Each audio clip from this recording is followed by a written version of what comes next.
it's on. That's it. I just need to.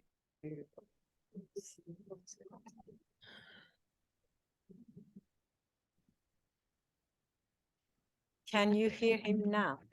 Go ahead, John. Okay, so we had the successful expansion of Russian forces basically south. We saw after the very, very long and bitter siege. Okay.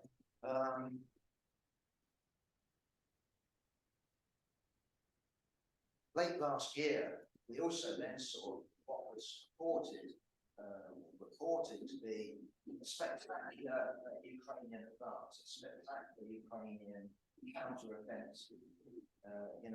Remember various cities being abandoned, towns being abandoned, territory being abandoned.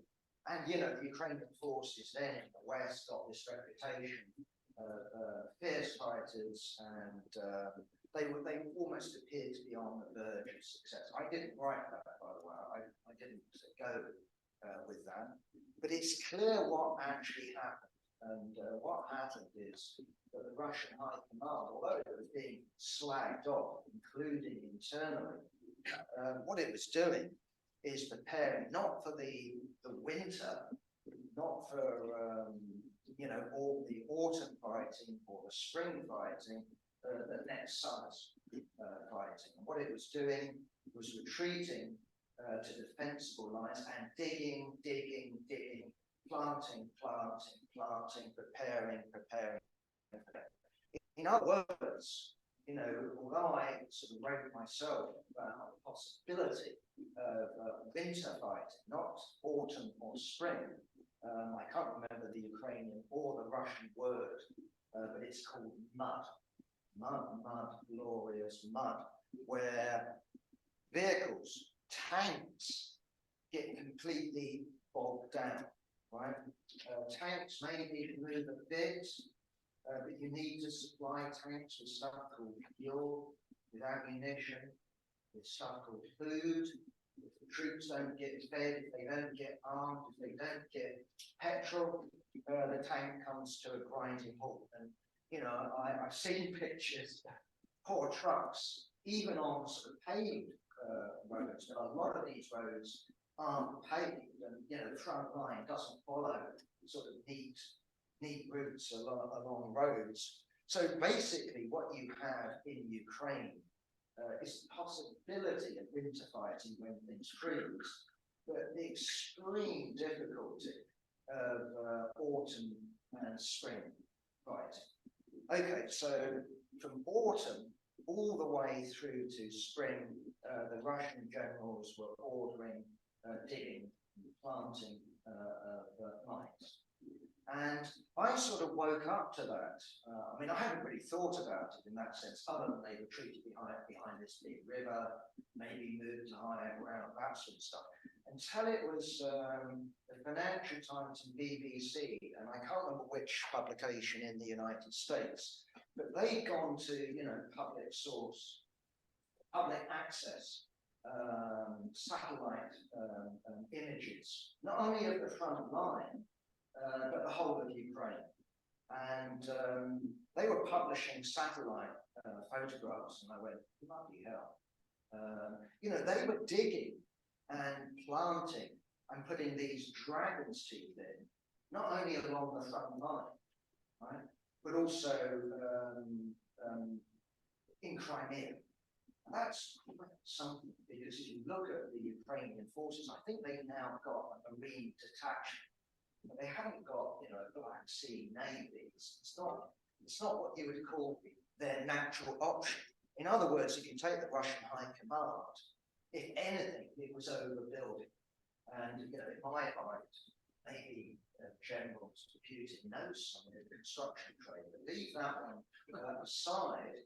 These lines went all the way, it's an important word, up the border, not up to the border.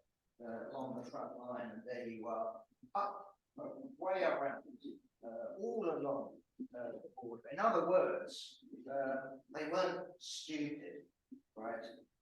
Because any general who built their defence lines up to the border is inviting the other side just to do that, just to do what the Germans did, you know, in 1914, 1915, whatever the date happens to be, 1939, 1940, just go around the heavy defences. So the Russian generals weren't that stupid.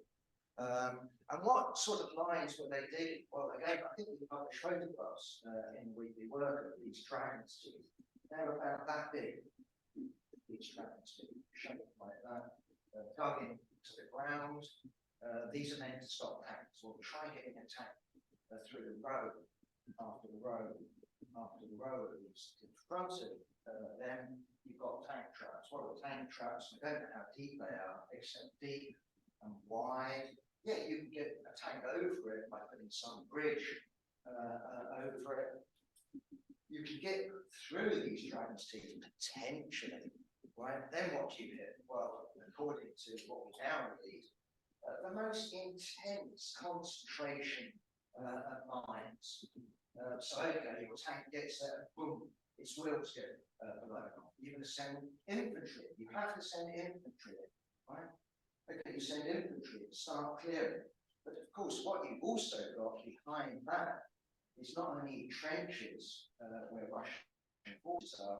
What you've got is defended artillery positions, you know, which will be training in on any breach. So quite frankly, if we look at where we're at now, that hasn't surprised me, right? You know, remember the spring offensive that we were all promised and all waiting for, and I think the article I wrote, I think it was 1 week away from the end of spring, and as we were just about to publish, the damn thing began. So I got my article ready. Where's this damn offensive?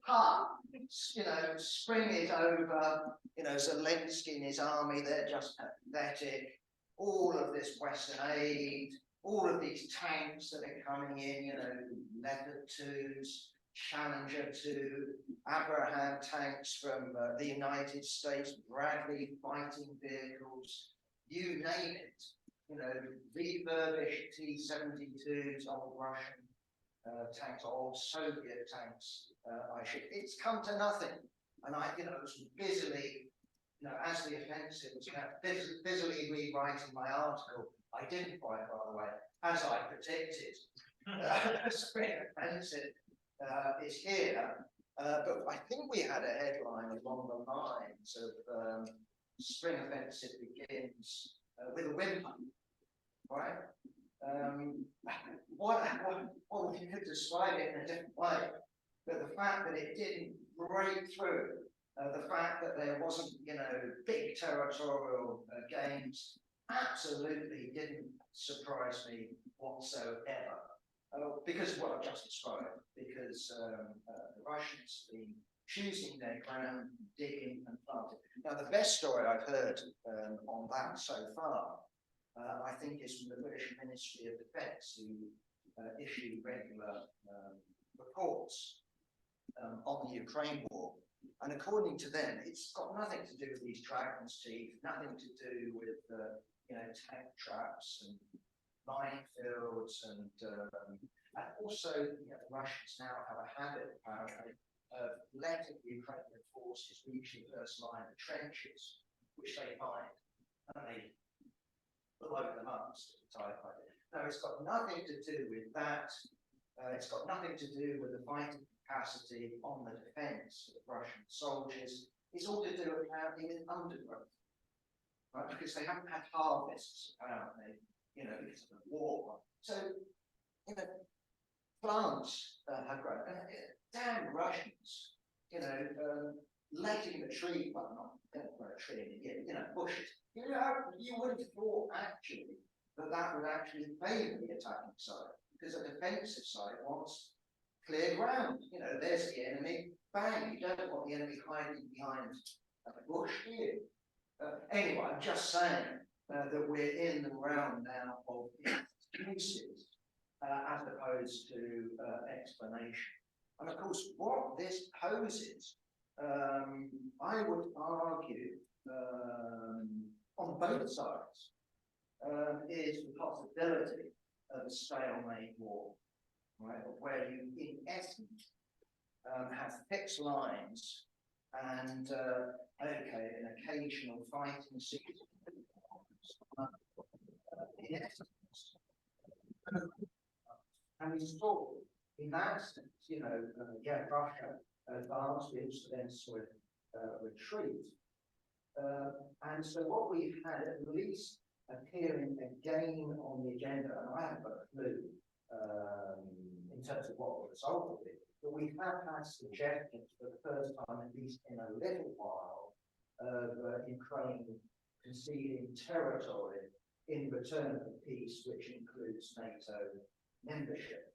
Right? That's seriously being suggested. It's also seriously being rejected, because if we look back at the beginning of this war, what we had in Washington, what we had in Kiev, is the declaration, not a return to 2022, February 2022, I hope I get my dates right.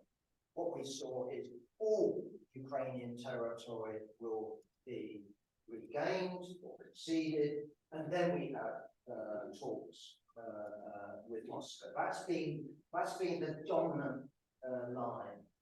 Okay.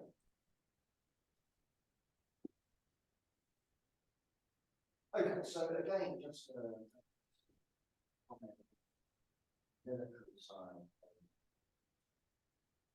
I again, I'm not an expert in military matters, so I can tell.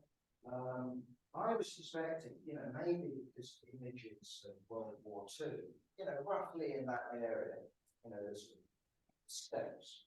It's flat. And I know you can find some hilly bits somewhere, but in essence, it's flat. It's perfect tank fighting territory.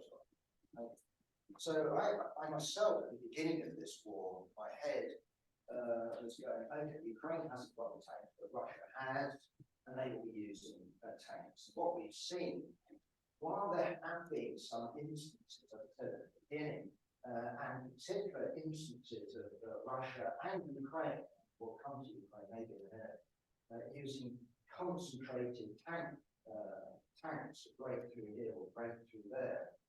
We haven't really seen tank warfare. Indeed, you know, if we were going to comment on the Ukraine war, you could argue, and I think maybe legitimately, that we've seen the end of the supremacy of tanks. That, you know, since the end of World War I, certainly with World War II, tanks were the main vehicle, main weapon used on the battlefield to bring shock and awe to the enemy. Yeah, they have to be constantly supplied, but these are the weapons that triumph on the battlefield. Yes, of course, nowadays you have aircraft, they're worth mentioning, because if we look at maybe the demise of the tank should have been demised in that sense because of aircraft.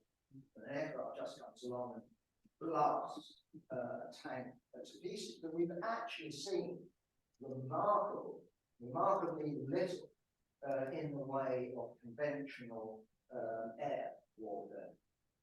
That's true on both sides. So when the Russians use their vast superiority when it comes to aircraft, it tends to be, at least in terms of what I've read, quickly go in, shoot off your missiles, and then get the ship out as swiftly as possible. Because, of course, what's happened is there's been a revolution in warfare in terms of missiles. And we're talking mainly in this particular context, the sort of missiles that the Americans supplied to the Mujahideen. We've seen pictures of Afghanistan with Russian aircraft, Soviet aircraft, or later on with American aircraft. And then these flares that they keep letting out, that's to get these Stinger missiles missing, right? So I assume over the last 30 years, they've improved on the Stinger missile. Either way, pilots, not least on the Russian side, are acutely aware of their own vulnerability. We've seen very little in the way of air warfare, in terms of conventional aircraft, or for that matter, helicopter gunships. We should be able to, dive in on a trench and just blast it to hell. From the defenders, of course, their by the sky is even more vulnerable. And another thing, again, this is something I have read about. If you remember General Paul Mason, everyone knows General Paul Mason. Before the war, the next Minister of Defence, somewhere elected. Okay, so he was mapping out, this is how the Russians would fight the war. The tanks go in here, the helicopter gunships go in there, the missiles shoot off there. They do this, they do that, and nothing like it has happened. And I thought the most noticeable thing, which is happening, but isn't happening in any decisive way, is what is called electronic warfare. It's happening, most certainly. But knocking out people's systems hasn't happened. And apparently, that's because at least, well, what as I understand it, people can correct me if I'm wrong, in order to plan a cyber attack, right, it takes some considerable time. Right, so if you plan to break into, what was the latest big scandal that we had? Police Service of Northern Ireland. Police Service of Northern Ireland. I think there was what's also the British Electoral Commission. Now I don't know who the hell did it, but apparently these things take some planning, even if you're a state actor. And what we know with Ukraine, not only do they have their own experts in electronic warfare, they are backed by the United States. They are backed by Apple, Google, Pentagon. All of these people are working on the Ukrainian side. So of course there are constant attacks by Russia on the cyber network in Ukraine, but it doesn't have any decisive impact. And if you look at the difference between, well, the two sides, in other words, more or less standing off against each other. If you look at the difference, Yasmin will tell you that Israel, in the form of I don't know, would it be their secret service? They must have a special section. I mean, they can hack into Iran's computer network so that you play around with the price of petrol. I think that's right, isn't it? So there you drive into a petrol station, and the price is obviously that's a display. That isn't economic sabotage. This is sharing an announcement. Look what we can do. And we've also seen instances, remember, in Iran, them somehow hacking in, either using little, what do they call them, keys USB that you bung in a computer, memory stick, or something else, right? Where they speeded up centrifuges with Iran's nuclear. But nothing like that has happened as far as I know, because both sides are well equipped when it comes to electronic warfare. So what we seem to have here, very surprisingly, is something that more closely resembles militarily World War I. Right? It's a crime. That's where we're at, with maybe one significant exception, and that's drone warfare. And I didn't know, I knew about drones, but I didn't know the losses that both sides were sustained. When I read the figures, what the hell? Something like they're using up on the Ukrainian, something like, from my memory, something like 14,000 drones a month. Well, I haven't lost 14,000 in the course of the war. 14,000 a month. Now, most of those drones turn out to, I've never flown a drone myself. I remember we had Conrad University when they first came out. playing around with it. Well, they're not that different, some of it. Some of them, there's 14,000 losses, because they're being used for everything. They're being used to see what the enemy is doing. And basically, there you are, you've got a Ukrainian soldier doing that, taking the picture, looking at that, and then directing the artillery, try that, missed, try again. And meanwhile, this is where the electronic warfare does come in. Every 6 kilometers along the Russian line, there is an entrenched counter-drone warfare facility that's using blocking, what's that? Yeah. Jam, thank you, to shut it off. That's where the losses coming. But of course, meanwhile, you've got much more sophisticated drone warfare, but not the drone warfare, like these Russian, Iranian ones that, well, we love, but they cheap. That's the great advantage. These are kamikaze drones. You just launch it off, you aim at them, sort of idea. But of course, what the Ukrainians have got is very sophisticated American drones, that can how effective they are, a dollar compared with these Iranian ones, I don't know. All I've seen Ukraine is a satellite image of Russia now producing Iranian-like. I presume they're actually Iranian license in some sense. Ukrainian-like, I think, is a diplomatic comment. Either way, right?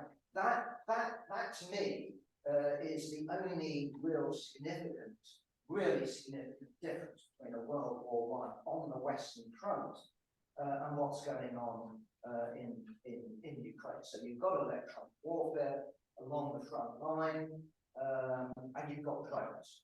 Everything else is very similar. And in that sense, in terms of writing about this thing, I've gone to my, is it Little Heart? It's Little Heart who wrote the history of both World War I and World War II. But I went to him and just looked at the, the lessons that they were drawing then in terms of trench warfare. Anyway, that's where we seem to be militarily. Okay, politically, I think I've already said it. I would call this, from the beginning, a war that was bigger, first of all, than a civil war. I have heard it described as a civil war. For example, by Tony Greenstein, said the essence of this war is a civil war, i.e. Russian speakers, Russian nationals in the east versus Ukrainians in the east. Has to be said that my proofreading is not dyslexic. I think I keep repeating the word Ukraine accidentally, or Ukrainians. Tell me what else I should call them, because I don't call them Ukrainians. That wouldn't really work to me to describe a civil war. Anyway, I call them Ukrainians, and shaking your head. Not the proofreader back there. Anyway, I'm merely pointing out that's why I'm using the word. I don't think that's true. I don't think that what we've got in essence is a civil war that various other partners or actors have got involved in. I think that if we want to talk about the essence of something, and I think we should, in terms of locating its real content, we need to talk on a much wider level. And it isn't just, therefore, in my view at least, a Russian, a Moscow, Kremlin, Kiev war. It's not a Putin, Zelensky war, if we want to personalize it between presidents. This is a NATO proxy war. That's the first thing to say. And I'd also make the argument that this isn't simply about NATO, i.e. the United States, taking aim at Russia within the internationally recognized borders of Ukraine. Its ambitions are bigger. And I would argue that they're bigger than the sort of rollback that was announced, I think, under the Carter administration. You went from static Cold War situation to the idea that they're going to roll back communism using human rights and economic pressure. You could collapse the system of Ronald Reagan and Pershing twos and Star Wars. You basically forced the Soviet Union to spend on literally mad weapons, nuclear destruction. But of course, with the promise and the threat further along the line, and that was the significance of Star Wars, right? A first strike capability, which can then knock down a return attack on you. In other words, the United States was trying to move from the position of nuclear sure destruction. Only a mad person could press that button to a position of where the United States could win. Now, I think the ambition this time is actually bigger. And I think myself, and again, it's not just me, it's talking shit. If you look at what Biden, if you look at what thinkers, it's usually retired generals making statements publicly. If you look at their statements, it's clear to me that doing down Russia somehow, either turning it into a neo-colony of the sort that it looked like it was becoming under Boris Yeltsin, all these kleptocrats and the collapse of industry, crashing living standards, crashing life expectancy, poverty of the most horrendous. No, I think the ambition is actually bigger, and I would actually say, and I think they would know it. The ambition is also China, and I would actually say that the main question here is China. After all, the United States announced that our biggest strategic rival is China, and in that sense, while Russia is still the second nuclear power, of course, China now is the world's second largest economy and could easily become the world's second nuclear power. So the essence of this war, at least as far as I'm concerned, is a NATO war. I would not describe it, and I suppose it's worthwhile discussing that, isn't it? I would not describe it myself as the essence of this war is an inter-imperialist war, right? Quite frankly, I mean, if someone bent me arm, and I might go, yeah, okay, because it doesn't matter fundamentally, at least in terms of my politics. I just happen to think, when I look at the statistics, when I look at the relative weights, when I look at the Russian economy and the Russian power clutches, to me, what we've got in Russia isn't something I would classify myself as an imperialist power. I suspect, like a lot of Marxists, a lot of Leninists, I call myself a Leninist. I've gone picked up my copy of Lenin's Imperialism, not because I think it's the Bible, because it will give me all the answers. I just thought, a good reread of it, that would be instructive, and it was very instructive, just rereading it from today's perspective, because the question I wanted to ask in terms of Lenin's study of imperialism is, why the hell does he include Russia, right, in 1916 when he wrote the book, right, in his list of imperialist powers? Because when he discusses it, he said, Russia's got no banks that are worthwhile. I mean, it's got banks, of course, but they're not giant banks. It's got industry, of course. It tends to be owned by French firms, or British maybe, somewhere down there. This is not a rich country, it's a massively indebted country. It exports, grain. But this isn't a great power. So you find out why it's included as an imperialist power, basically in his tables. And it's included, at least as I can see, one, because of its territory. Anyone who looks at, old maps of the Soviet Union. I got a nice atlas at home from 1914, which is lovely. All Europe is Austro-Hungary and Russian Empire type stuff. But yeah, you look at Russia, it's enormous, isn't it? It goes all the way from Finland, the Baltic, all the way over to Vladivostok and the Pacific. And in the old days, it also included Alaska, didn't it? And so Lenin says, well, look at the territories. It isn't quite the British Empire, you know, it's Canada and Australia, but it's up there.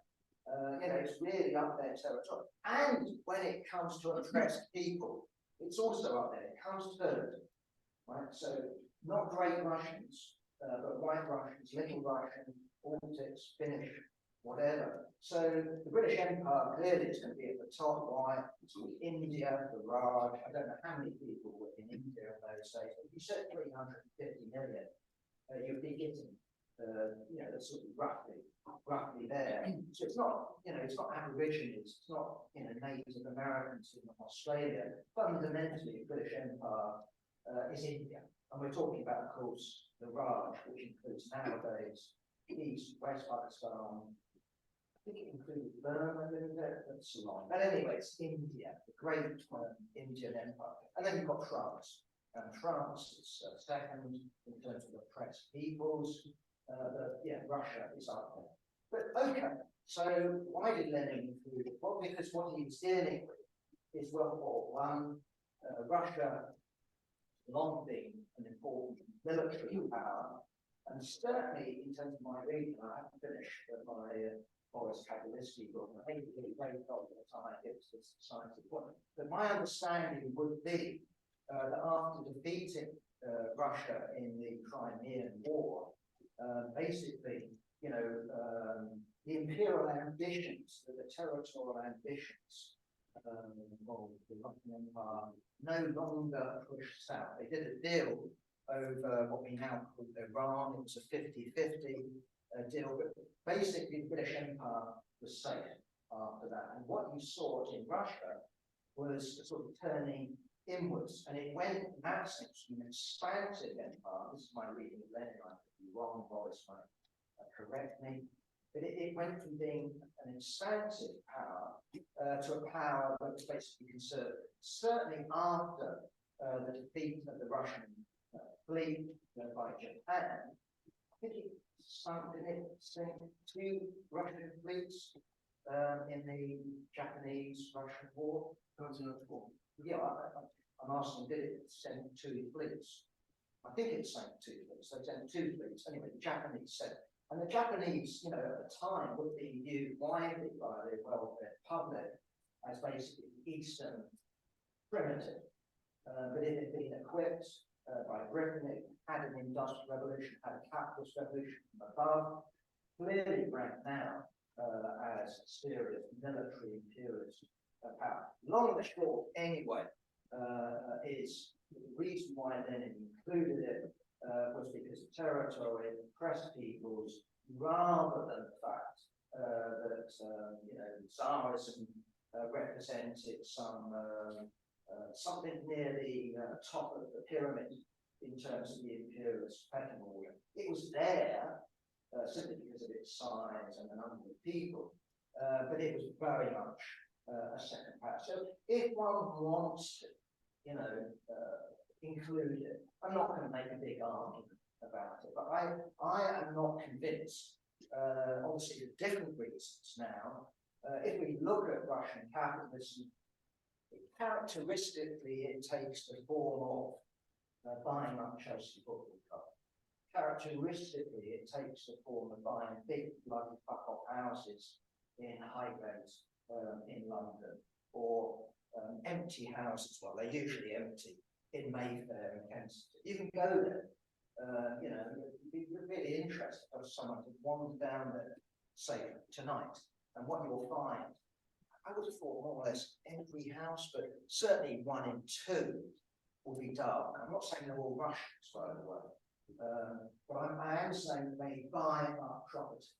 They buy up prestige football clubs.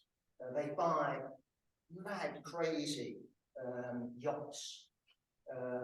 You know, They buy up huge art collections. But what their characteristics, and again, this is very broad brush, what characteristically they're not doing is exporting capital, right? In other words, they're not exporting money in order to turn it into self-expanding money. They're exporting money into banks, and they're using money to buy high-end luxury, items of consumption. So therefore, from my end at least, it's worthwhile having the argument. It's worthwhile saying, no, Russia isn't imperialist. And it's worthwhile the argument. Why? Because we have a left that wants to characterize Russia as imperialist, needs to characterize it as imperialist. Why? Because what they do is they've now edged towards, talk about World War I, a sort of reactionary imperialism and a less reactionary, even perhaps a progressive imperialism. And I'm reminded in that sense, talking about World War I don't think most of the left got it when in the 2014 we started publishing the weekly work, and not only commentary about, hey, this is the 100th anniversary of World War I. We actually published a whole series of articles, translations, and we published translations of, how do you put it, the pro-nice imperialism, pro-progressive imperialism, right? So, Parvus, I can't remember his name, anyway, I can't remember his name. Parvus, Parvus, Trotsky's collaborator. There was a whole school of what they said is, if you look at old British imperialism, this is a reaction imperialism that holds back the world. If we defeat British capitalism, the world can go forward. And the next step, when the world goes forward, is if we put socialism on the agenda. And the fact that British imperialism is allied with this reaction, obviously reactionary, semi-feudal, Tsarist empire proves it. But there was another, by the way, of this obviously, our imperialism, usually tend to be ours, is progressive. But on my bookshelf at home, I've got a book called It's Democracy and Socialism, and it's by one Henry Hyman. And he actually dedicates the book to his comrades, Rosa Luxemburg and Karl Liebknecht, who are also fighting Russian militarism alongside me, right? So of course, he's in Britain, he lived in Public Hampstead, he was what was called a top-hatted socialist. But there were plenty of them like it, but there were also plenty of them, unfortunately, like it today. And if we look at what's happened, I think tragically, but maybe expectedly, we've seen their ranks expand. I don't mean the number of comrades, i.e., I don't know whether their membership is expanded, but the number of groups that take that position has certainly expanded. The obvious candidate, and the one we all know and love to hate, is of course the Alliance for Workers' Liberty, Sean McGann, Martin Thomas, and other people like that. I can always remember Martin Thomas. What date would it be? 2003, the end of the year. 2003. 2003. Here I am marching into Hyde Park. There's Martin. Hello, John. And he says, the right side has won. And he meant it. And they theorized. They were writing along the lines of Kautsky, ultra-imperialism. Remember Karl Kautsky? I think the book, this ultra-imperialism, which basically said intra-imperialist wars impossible, I think it was published in August 1940. Obviously, he didn't write it in August, but it was published in August 1914. Well, Martin Thomas, Sean McGann, and that lot writing something similar. And indeed, they said, well, the problem with Kautsky wasn't that he was wrong, he just got the date wrong. So the theory is right. The intra-imperial wars are no longer possible because what you have is the sort of US super-imperialism. This super-imperialism is actually quite nice because it's also a policeman, right? And it keeps the peace. It's a bit rough, admit it, it's a bit of a muscle-bound bully policeman, but nonetheless, it's a policeman. It stops nasty things happening. And it imposes, what's it export? It exports democracy. Look at Western Europe. Look at Western Europe compared with Eastern Europe. What did the United States bring? Brought the Marshall Plan. It brought democracy. It brought enlightenment. It brought health services. It brought Labour governments. And what did it do in South Korea? Look at South Korea compared with North Korea. Let's not get into the details of fascism. But that was the theory. And we were told seriously in the run-up to the Iraq war that what this would result in is normal conditions for the labour movement to flourish, right? The theory, because what they expected was parliamentary democracy and these bloody Arab types being like British or maybe American trade unions, industrial growth, and that would put the possibility of socialism on the agenda. Well, we all know how it turned out. It turned out that America wasn't the bringer of civilization. And we can go into why and what happened after World War II. But just look at what the United States was before. I don't know how many people died prematurely as a result of it, but 500,000, 800,000, whatever the figure is, that's what the United States thought. Nonetheless, when you're on a road and you keep pushing, you get to the point where you cannot retreat. And the AWL were long way along that road. There was no possibility of turning around and saying, whoops, we got the last 10 or 20 years wrong, and we're going to shift position. This wasn't just an oil tanker, this was a railway. And the logic of it held them in that direction. And so what they are now the ideological leaders of this I call it left, I have to call it left in inverted commas. It calls itself left, right? But they are the ideological leaders of that. They're the people that have been pushing this arm Ukraine line.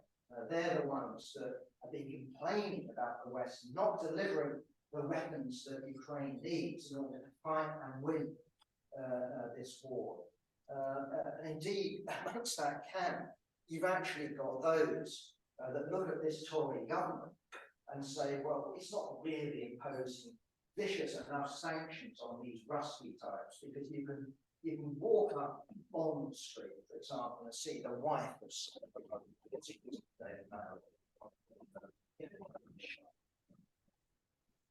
if I was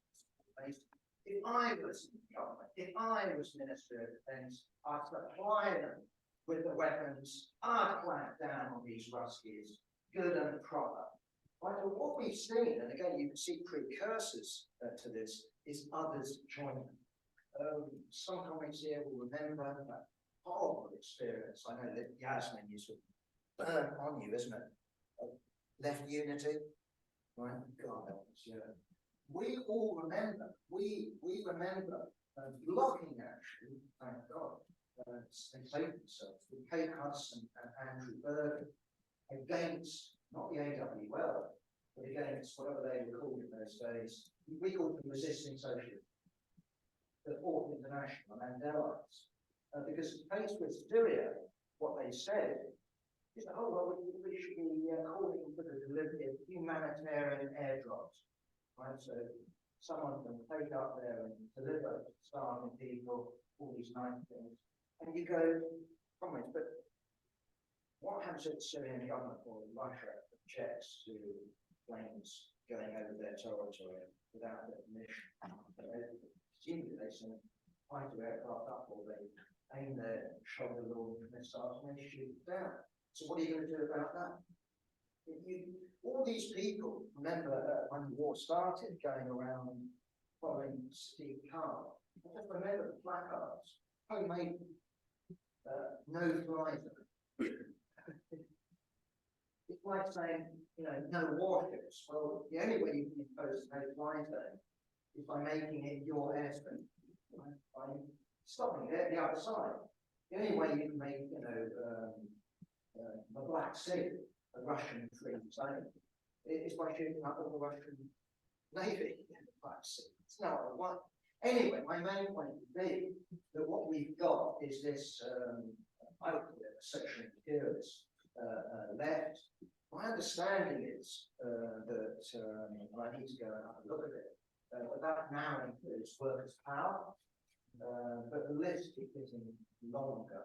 All you need to do is look at what's it called, the Ukrainian Solidarity campaign. This is headed by Chris Ford. Everyone remember Chris Ford, Scottish nationalist, all round, I don't know, horrible, unprincipled bastard. Bastard. I've used the Buddha word myself, and I'm not argue. When you look at the list of sponsors there, it included a couple of unions, like the National Union of Mine Workers, and all of its very ranks. In other words, it's nothing. But I think it also includes CUFA, DFFA, maybe even ASNA, I'm not quite sure. But then you go in and you look at what else is there, and we have individual sponsors there, like John McDonnell, who both back Stop the War Coalition, and I'm going to leave it to him to work that one out. You know, Stop the War Coalition says don't supply arms.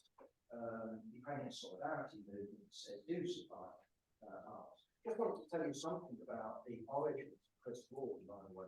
We had an article under Ford's name by an old comrade of his, and in its precursor, both of them were involved in smuggling literature to Eastern Europe.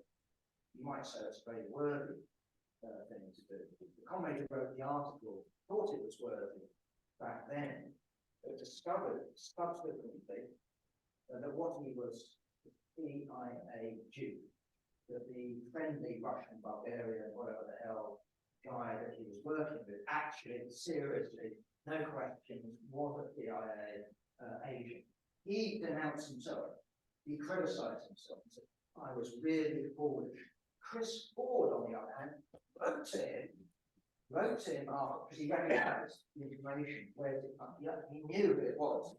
He basically turned around and said, you exposed it. He was, he might just as well be now. I don't know whether he gets paid for what he's doing. I think he would do it anyway. So I'm not accusing him of being corrupt. I'm just saying he behaves as if he was.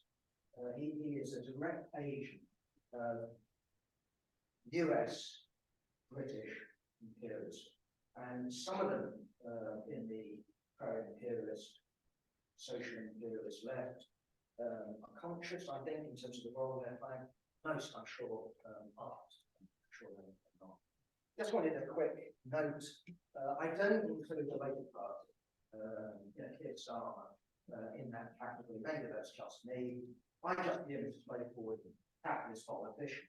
I think no need to put the word social in front of anything to do with Keir Starmer. Remember the origin of the word social imperialist comes from social democrat. So it's Lenin saying these people who call themselves social democrats aren't social democrats, they're either social chauvinists or social imperialists. Right? They're not proper socialists, they've betrayed socialists, they've gone over to the other side. What Keir Starmer's never been, well, maybe when he was very young, in the socialist alternative. I don't know. But no, he's been a state asset. You know, there is chief prosecutor in Britain. He didn't get the Sir in his title for nothing, did he? He's already done his services to capitalism. John, there is a complaint that you're addressing there. No, the Zoom meeting, yeah, the Zoom people. I just the way I talk is to look at eyes, and we need to talk about this technology. Yeah, our priority are people in the room, sorry. I know, I really do like addressing people in the room. That's how I talk. So I wave my hands about, they look at eyes, Vernon is shaking his head. I want to find out why, you know, as opposed to here you are, I can't see. So I apologise, comrades, but until we actually, you know, get the technology different, or I learn different, or you strap me down on a chair and there, that's who you, sorry about that, comments. I'll do my best. No, then he can't talk. No, I wave my arms. The best thing is if he sits down, but that's, Anyway. he decided not to do it. Anyway, That's, so- we go with the speaker, not Yeah, with the audience. I think I'm so. sorry. I think you just have to go with it. I apologise for that. Okay, right. Now, in terms of the social imperialists, because they are social, right, these people, I suppose, just being imperialist. They have to have a Leninist excuse, don't they? So some of them, yes, like the AWL, they will go on about America being more progressive than Russia or China, because you've got democracy in America and Western Europe and all the rest of it. NATO's a democracy, Russia is autocratic. Okay, that's one argument. Another one, which tends to go hand in hand with this, is that what this war is all about is the right of nations to self-determination. So they're sort of going to Lenin and classical social democracy. And the best one I've heard is, this is like Ireland in 1916, you know, James Connolly and all the rest of it in the middle of World War I. It doesn't fit, comments. If we want something that does more closely fit, this isn't a sort of uprising by the Kiev government against domination by Russia. Ukraine was in an alliance with NATO. It's been acting as a NATO pawn, a NATO asset, right? Since Zelensky, at least since Zelensky comes to power. Right? I think that's pretty safe to say. But if we want a narrative, I think it fits much better. What we're actually dealing with is poor little Belgium or plucky little Serbia. Remember, you know, I was talking about German strategy, German military strategy. They didn't go through, you know, the heavily defended lines between France and Germany. They went through the south way. They went north. Some went other directions, but north, through Holland, through Belgium. That was the sort of route. Then into France. So, of course, in Britain, what they claimed World War I was about was defending poor little Belgium. And you had loads of stories about German soldiers raping nuns. I'm sure it happened. But if you look at Lenin, I mean, Lenin was well aware of the barbarism and the despicable nature of war on all sides, by the way. You know, all sides commit terrible, terrible crimes. But this is really much closer. You know, Serbia and Belgium. It's got nothing to do, actually, with Ukraine's right to self-determination, because this is about a bigger war. This is about the United States reasserting its hegemony. That's actually the essence of the war. And it's on that basis, I think, we need to take sides or not. And it's why though we didn't expect there to be a mass movement, some did. Some thought with this war, this is going to be Stop the War Coalition's time again, and John Rees will be, you know, looking out over vast parks with 1.5 billion people. The last demonstration we were on, Ollie, what was it, 2000? Didn't surprise me at all. I didn't go, oh my God, I was quite pleased that there were 1,500 other brothers on that demonstration. But it doesn't matter. I didn't think that we're going to be trying to. So in other words, we weren't trying to position ourselves on the basis of, well, the good times are going to come just around the corner because this war is going to be very unpopular. Here's a government carrying out cuts, and it's giving billions to Ukraine. here we are, inflation, energy crisis, and all the rest of it, and the government is shelling out on the means of destruction. Okay, it's my way time. Okay, I'm going to wrap up very soon. Okay, so the biggest block on the left, clearly, is the social chauvinists, is the social imperialists. The Labour Party, of course, as I said, I don't really include them with the word social.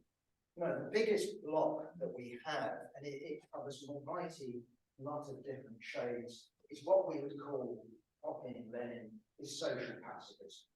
Right?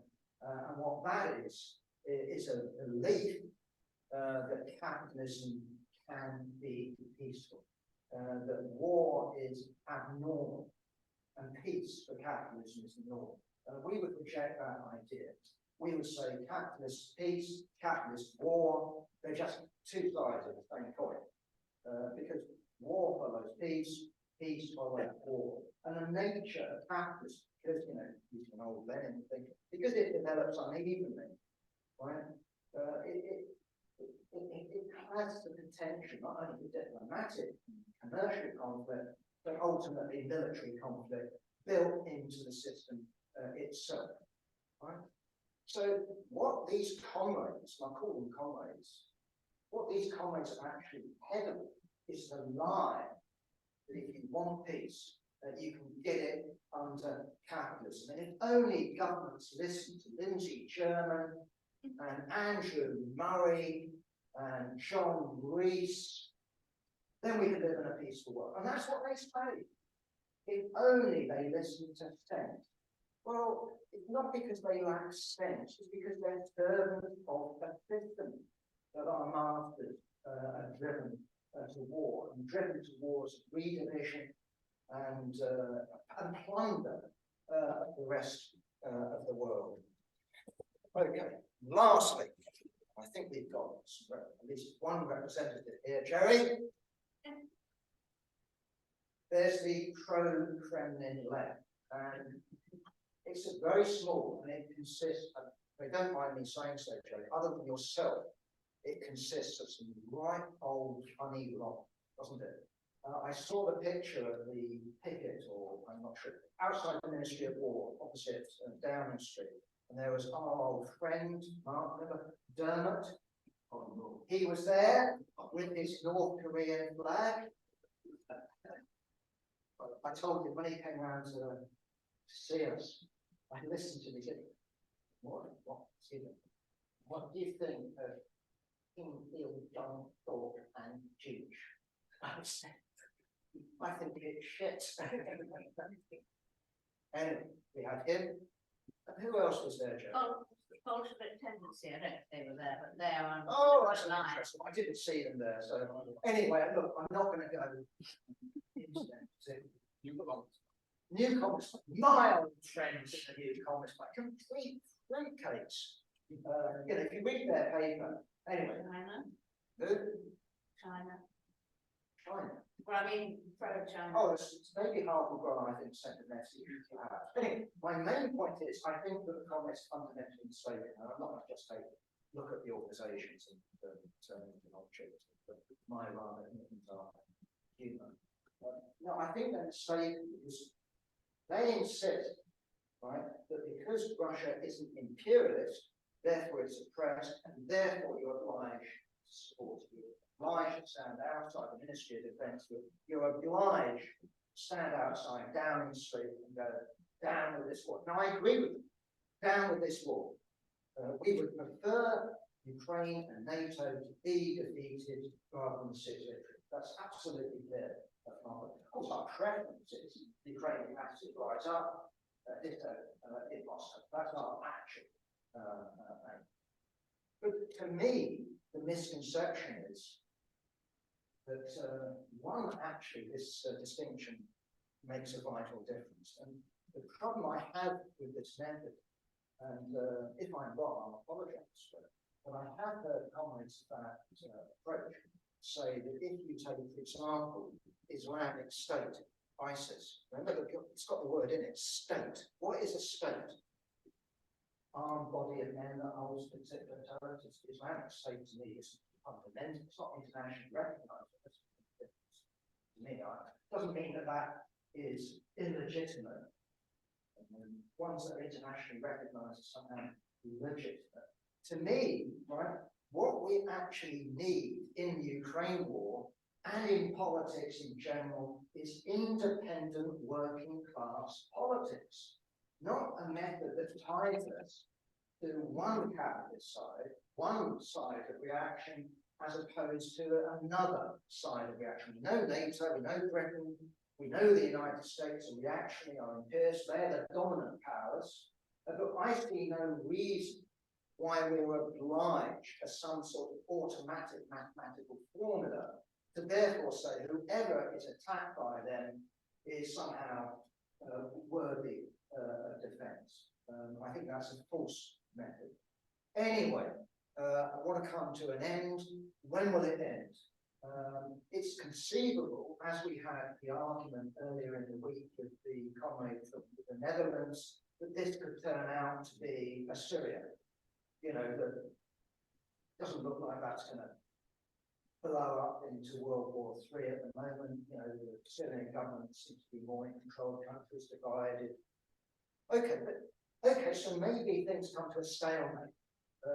But no, the war drive, because it isn't about Ukraine, it's not about Syria, it's a bigger picture, it's about the United States trying to restore its hegemony. It's about the United States pursuing a super imperialist agenda. If they get defeated in Ukraine, it won't send them back and then, you know, fold their arms and say, well, peace is a bet. No, the war will continue elsewhere. But the war against China is the main aim. Of course they want to bring down Russia. Of course they want to bring down Putin. He shouldn't be allowed. Russia could be, you know, basically have a Versailles agreement imposed on it. But anyone who thinks that's the end of it, I think is completely mistaken. The end of it ultimately has to be the United States bringing down China. That's it. Thank you.